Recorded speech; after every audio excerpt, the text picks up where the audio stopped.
Hey everyone! Today I'm bringing you the 10 most expensive things in the world, prices so crazy that you'll feel like the rich are living in another universe. Ready? Let's start from number 1. Number 1, International Space Station, ISS. Starting with number 1, the International Space Station, or ISS.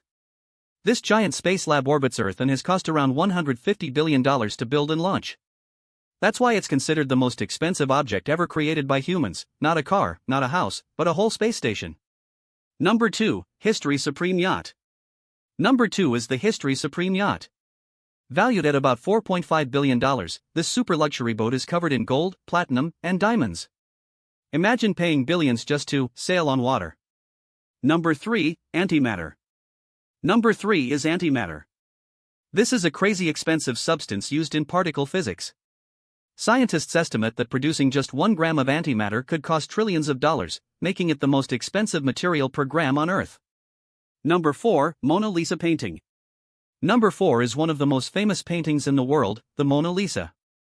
Experts believe its value is over $850 million, but it's not for sale. It's basically priceless, and guarded like a national treasure. Number 5, Solvitor Mundi by Leonardo da Vinci. Number 5 is Solvitor Mundi, another masterpiece by Leonardo da Vinci. This painting was sold at auction for around $450 million, making it the most expensive painting ever sold in history. Number 6, Antilia, Mukesh Ambani's home. Number 6 is Antilia, the private skyscraper residence of Mukesh Ambani in Mumbai. It's estimated to be worth $1 to $2 billion, making it one of the most expensive private homes in the world. Number 7, Villa Leopolda, French Riviera. Number 7 is Villa Leopolda, a magnificent luxury estate on the French Riviera. This historic villa is valued at around $800 million.